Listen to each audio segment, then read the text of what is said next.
அல்லாஹ்வுடைய எண்ணிக்கையில் 12 மாதங்கள் இருக்கின்றன. மின்ஹா அர்பஅத்துன் ஹுரும், அதிலே 4 மாதங்கள் சங்கையான மாதம்.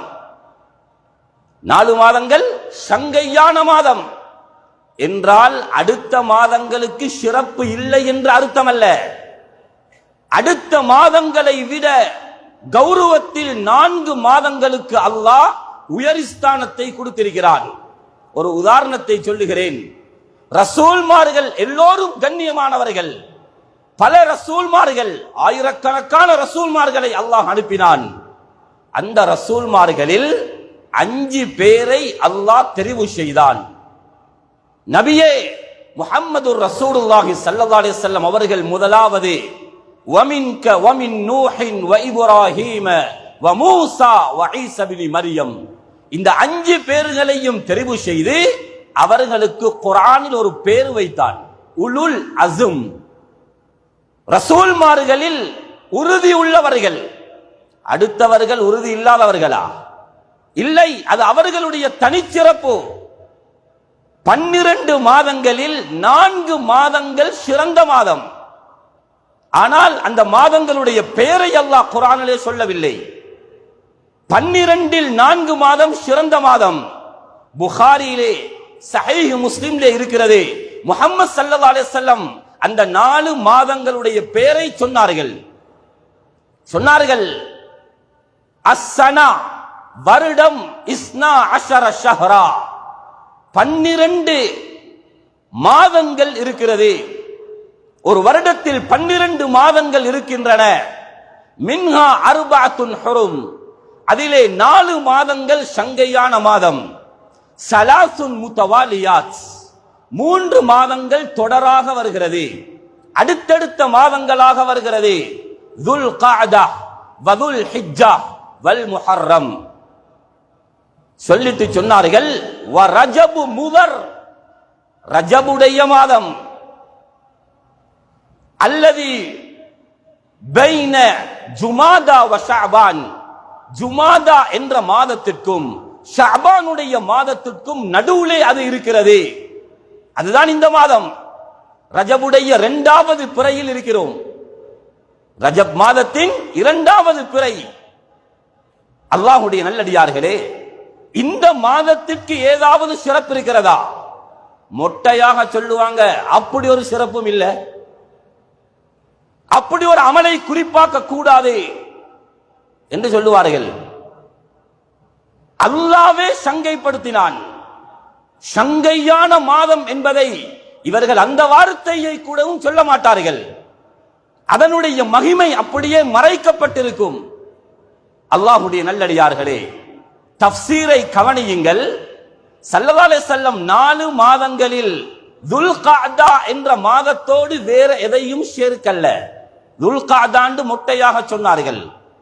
துல் ஹிஜ்ஜா என்ற மாதத்தோடு வேறொரு சொல்லை சேர்க்கவில்லை. வல் முஹர்ரம், முஹர்ரமுடைய மாதமும் சங்கையான மாதம். முஹர்ரம் என்ற சொல்லோடு வேறொரு வார்த்தையை சேர்க்கவில்லை. ஆனால் ரஜபை சொல்லும் பொழுது ரஜபு முதர் என்று சொன்னார்கள். ரஜபு முதர், ரஜபோடு மட்டும் முதர் என்ற வார்த்தையை ஸல்லல்லாஹு அலைஹி வஸல்லம் பாவித்தார்கள். முதர் என்றால் என்ன? அது ஒரு கபீலாவுடைய பெயர். முதர் கபீலா, ஒரு கோத்திரத்தின் பெயர். ஏன் ரஜபுக்கு முதர் என்று சேர்த்து சொன்னார்கள் என்றால், அரபிகளில் அந்த காலத்தில் இருந்த கோத்திரங்களில் முதர் கோத்திரத்தை தவிர வேறு யாரும் ரஜபை அவ்வளவு பெரிதாக பேசவில்லை. எல்லோரும் சாதாரணமாக ரஜபுடைய மாதத்தின் சிறப்பை பேசினார்கள். முதர் கோத்தினர்கள் ரஜபை மிகவும் கௌரவமாக வரவேற்றார்கள். ரஜபுடைய மாதத்தின் கௌரவத்தை பேணினார்கள். அதனால் ரஜபோடு முதரை ஸல்லல்லாஹு அலைஹி வஸல்லம் சேர்த்தினார்கள். அது ஒரு கபீலா, ஒரு கோத்திரத்தை அவர்கள் இந்த ரஜபை சங்கைப்படுத்தினதனால் அவர்களுடைய பெயர் சேர்க்கப்பட்டிருக்கிறது.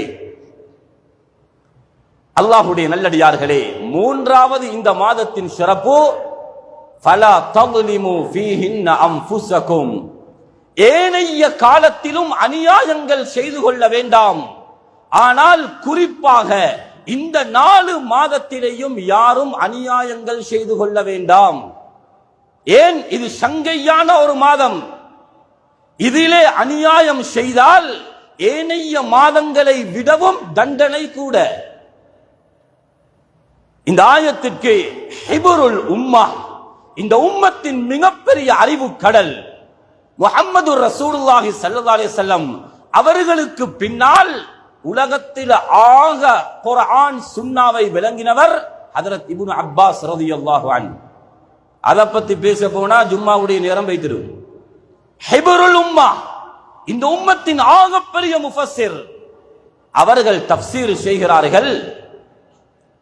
ஜஅல ذنب فيهن اعظم, இந்த 4 மாதத்திலேயும் செய்யக்கூடிய பாவங்களை அல்லாஹ் மிக பெரிய பாவங்களாக ஆக்கியிருக்கிறான். பாவங்களுடைய கூலி ஏனைய மாதங்களை விடவும் கடினம். வல் அமல் ஸாலிஹ் வல் அஜ்ர அஅலம், அதேபோல் இந்த மாதத்தில் செய்யப்படுகின்ற அமலுக்கும் ஏனைய காலத்திலே செய்கின்ற அமலை விட அதிகம். இது நேத்து முதநாத்து சொன்னவர்களுடைய விளக்கம் அல்ல. இது நபியுடைய காலத்தில் நபியுடைய துஆவின் மூலம் குர்ஆனுடைய விளக்கம் கொடுக்கப்பட்ட சையதுல் முஃபஸ்ஸிரீன் ஹஜ்ரத் இப்னு அப்பாஸ் ரலியல்லாஹு அன்ஹு அவர்களுடைய விளக்கம். ஆனால் அதற்கும் மேலாக விளக்கம் சொல்லுவார்கள். அப்படி குறிப்பாக கூடாது என்று அல்லாஹ்வுடைய நல்லடியார்களே மிக தெளிவாக சொன்னார்கள். கமா கால தபரி ரஹிமஹுல்லாஹ், இமாம் தபரி ரஹ்மத்துல்லாஹி அலைஹி அவர்களும் மிக தெளிவாக தஃப்சீரிலே சொல்லியிருக்கிறார்கள். இந்த காலத்தில் மாதங்களில் செய்கின்ற அமலுக்கும் பெரிய கூலி, செய்கின்ற பாவங்களுக்கும் பெரிய கூலி.